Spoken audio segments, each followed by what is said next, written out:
नमस्कार दोस्तों, स्वागत है आप सभी का हिंदी की इस क्लास में। दोस्तों, मैं इस क्लास में हिंदी के जितने भी महत्वपूर्ण एमसीक्यूज़ होंगे, उन सभी को इस क्लास में डिस्कस करूँगा। तो चलिए स्टार्ट करते हैं पहले क्वेश्चन के साथ। दोस्तों, आज का पहला क्वेश्चन होगा, आस्ट्रिक परिवार की प्रमुख भाषा है। दोस्तों, आस्ट्रिक परिवार की इन ऑप्शन में से ए बी सी और डी में से इसका आंसर होगा दोस्तों बी, मुंडा। दोस्तों, मुंडा ऑस्ट्रो एशियाई या फिर आस्ट्रिक परिवार की एक प्रमुख भाषा है जिसे मध्य और पूर्वी भारत में लगभग 90 लाख लोग क्या है, इस भाषा का प्रयोग करते हैं, मुंडा भाषा का।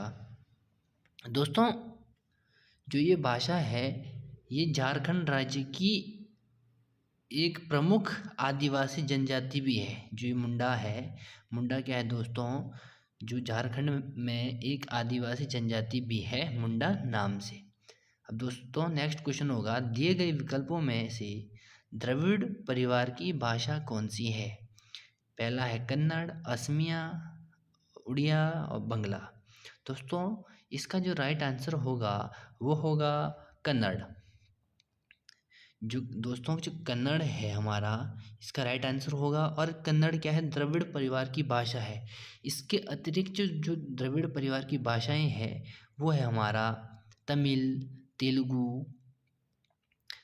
तेलुगु और मलयालम भी क्या है, द्रविड़ परिवार की भाषाएं हैं। अब जो नेक्स्ट क्वेश्चन होगा दोस्तों, वो होगा हमारा, हिंदी किस परिवार की भाषा है। दोस्तों, हिंदी हमारा देखो, ऑप्शन ए में लिखा हुआ है सामी हामी, ऑप्शन बी में लिखा हुआ है बारोपीय, ऑप्शन सी में है काकेसी और डी में है पापुई। तो दोस्तों, जो इसका राइट आंसर होगा वो होगा बारोपीय।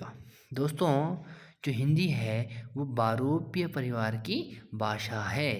अब नेक्स्ट क्वेश्चन होगा दोस्तों हमारा, कौन सी प्राचीन भाषा नहीं है।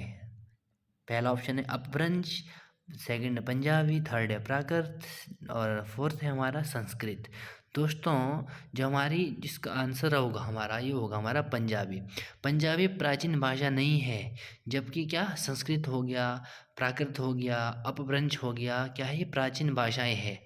पंजाबी का विकास दोस्तों पैशाची एक है, पैशाची अपभ्रंश से हुआ है और गुरुमुखी पंजाबी की लिपि है तथा माझी, डोगरी, दोआबी, राठी इसकी प्रमुख बोलियां हैं। माझी हो गया, डोगरी, दोआबी, राठी क्या है दोस्तों, इसकी प्रमुख बोलियां हैं किसकी, पंजाबी की। जो नेक्स्ट क्वेश्चन होगा दोस्तों वो होगा हमारा, निम्नलिखित में से प्राचीन भारतीय आर्य भाषा कौन सी है। प्राकृत होगी या फिर पाली होगी या फिर अपभ्रंश होगी या फिर वैदिक संस्कृत होगी। दोस्तों, जो इसका राइट आंसर होगा वो होगा ऑप्शन नंबर डी। जो दोस्तों, विश्व की पहली रचना ऋग्वेद में भारतीय आर्य भाषा का प्राचीनतम रूप वैदिक संस्कृत प्राप्त होता है। जो हमारी वैदिक संस्कृत है वो ऋग्वेद में बताया गया है। इस भाषा को आर्य भाषा या फिर देव की भाषा भी कहा जाता है ना। अब नेक्स्ट क्वेश्चन होगा दोस्तों आज का, वो होगा, आधुनिक भारतीय आर्य भाषाओं के उदय के पूर्व आर्य भाषा का कौन सा रूप विद्यमान था। तो दोस्तों, इसका जो राइट आंसर होगा वो होगा दोस्तों ऑप्शन नंबर डी। जो आधुनिक भारतीय आर्य भाषाओं के उदय से पूर्व दोस्तों, पूर्व आर्य भाषा का अपभ्रंश रूप क्या था, विद्यमान था। जो दोस्तों, इसके बाद होगा नेक्स्ट क्वेश्चन होगा आज का, आधुनिक भारतीय भाषाओं का विकास किससे हुआ है। ये आपको मैंने ऊपर भी बताया अभी। अपभ्रंश, आधुनिक भारतीय आर्य भाषा का उदय किससे हुआ है, अपभ्रंश से हुआ है। नेक्स्ट क्वेश्चन होगा दोस्तों आज का, वो होगा दोस्तों, हिंदी की मूल उत्पत्ति किससे मानी गई है। दोस्तों, इसमें इसका आंसर होगा दोस्तों मागधी अपभ्रंश, अर्ध मागधी अपभ्रंश, खसमाग अपभ्रंश या फिर शोरसेनी अपभ्रंश। दोस्तों, इसका राइट आंसर होगा शोरसेनी अपभ्रंश। या हिंदी, या इसको बोल सकते हैं आधुनिक खड़ी बोली की मूल उत्पत्ति शोरसेनी अपभ्रंश से मानी गई है। ठीक, हिंदी के अंतर्गत, इसके अंतर्गत जो प्रचलित है हमारा प्रचलित रूप है वो है हमारी पश्चिमी हिंदी, राजस्थानी हिंदी और पहाड़ी पहाड़ी हिंदी। ठीक, इसके बाद नेक्स्ट क्वेश्चन होगा, खड़ी बोली निकली है, खड़ी बोली निकली है किससे? Option number B. दोस्तों, पश्चिमी अपभ्रंश या पश्चिमी हिंदी से हिंदी की मूल उत्पत्ति मानी गई है ना। शौरसेनी या फिर पश्चिमी हिंदी एक ही है ना। पश्चिमी हिंदी के अंतर्गत ब्रज भाषा, कन्नौजी, बुंदेली, खड़ी बोली, बांगरू और दक्षिणी बोली प्रचलित है, जिसका राइट आंसर होगा ऑप्शन नंबर बी। दोस्तों, इसके बाद नेक्स्ट क्वेश्चन होगा ब्रज भाषा का विकास किस अपभ्रंश से हुआ है? दोस्तों, इसका राइट आंसर होगा ऑप्शन नंबर ए। जो ब्रज भाषा का विकास है वो शौरसेनी अपभ्रंश के मध्यवर्ती रूप से हुआ है। ब्रज भाषा का शुद्ध रूप मथुरा में, आगरा में और अलीगढ़ जिलों में है। दोस्तों, जो मैं आप सभी को ये एमसीक्यूज करवा रहा हूँ, ये मैंने इससे पहले डिटेल में भी इसकी क्लासेस ली हुई है, जो आपको प्लेलिस्ट में मिल जाएगी। ठीक, जो उसमें से भी कुछ छूटा हुआ पार्ट होगा वो सभी क्वेश्चंस में मैं डिस्कस कर ले रहा हूँ। जो नेक्स्ट क्वेश्चन होगा दोस्तों, वो होगा हमारा खड़ी बोली खड़ी खड़ी बोली हिंदी का विकास किस भाषा से हुआ है? तो दोस्तों, इसका आंसर फिर से ऑप्शन नंबर डी होगा, अपभ्रंश से, है ना। ये डिस्कस मैंने कर लिया है। अब नेक्स्ट क्वेश्चन होगा, बिहारी हिंदी का विकास किस प्राकृत या अपभ्रंश से माना जाता है? तो दोस्तों, इसका आंसर होगा मागधी से। बिहारी हिंदी का विकास मागधी अपभ्रंश से माना जाता है, दैट इज़ वेरी इंपॉर्टेंट, है ना। वर्तमान में यह बिहार के पटना, गया और हजारीबाग जिलों में बोली जाती है। ये मैंने डिस्कस कर चुका हूँ मैं इससे पहले, जो मैंने डिटेल्स में क्लासेस ली है। अब नेक्स्ट क्वेश्चन होगा, भोजपुरी बोली की उत्पत्ति हुई है। दोस्तों, जो भोजपुरी बोली की उत्पत्ति हुई है वो ही हमारे मागधी अपभ्रंश से, ऑप्शन नंबर बी। भोजपुरी बोली की उत्पत्ति हुई है मागधी अपभ्रंश से और यह बिहार की महत्वपूर्ण बोली है। राजा भोज द्वारा बसाए गए भोजपुर नगर के नाम से भोजपुरी बोली का नामकरण हुआ है। मैंने बताया आपको ना, राजा भोज थे, उन्होंने भोजपुर नगर बसाया, उसी के नाम पर इसका नामकरण हुआ है। जैसे ये मिर्ज़ापुर हो गया, बनारस हो गया, चंपारण हो गया, सारण हो गया, छोटा नागपुर, गाजीपुर, बलिया, देवरिया आदि स्थानों में इसका प्रयोग किया जाता है ना। इसके बाद नेक्स्ट क्वेश्चन होगा दोस्तों हमारा, पूर्वी हिंदी वर्ग की बोलियों का विकास किससे माना गया है? इसका दोस्तों आंसर होगा ऑप्शन नंबर सी। पूर्वी हिंदी वर्ग की बोलियों का विकास दोस्तों अर्ध मागधी अपभ्रंश से हुआ है।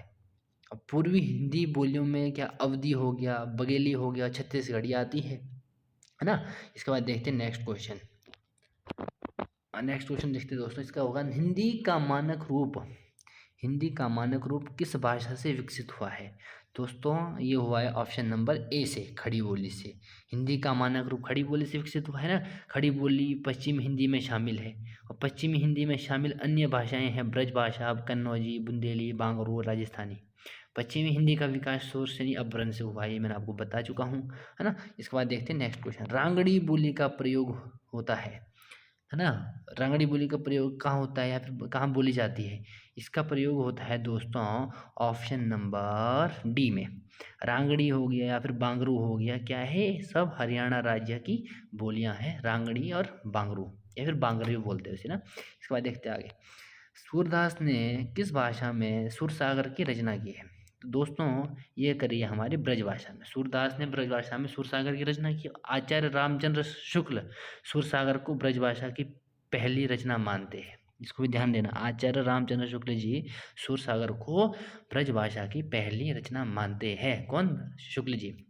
जो नेक्स्ट क्वेश्चन डिस्कस करेंगे ना, सूरदास और नंददास की काव्य रचनाओं की भाषा कौन सी है? फिर से दोबारा रिपीट, है ना, इनकी कौन सी है? ब्रज भाषा में, सूरदास और नंददास की ना। और सूरदास की रचनाएं थोड़ा डिस्कस कर लेते हैं। सूरसागर हो गई, सूर सारावली हो गई एवं साहित्य लहरी, ध्यान देना इसको, सूरसागर, सूर सारावली एवं साहित्य लहरी। जो इसके बाद नंददास की रचनाएं होगी वो होगी रास पंचाध्याय और रूप मंजरी और रस मंजरी और भंवर गीत, ध्यान देना इसको, है ना, ये इंपॉर्टेंट है। ये रास पंचाध्याय किसकी है? ये नंददास की। रूप मंजरी, रस मंजरी और भंवर गीत।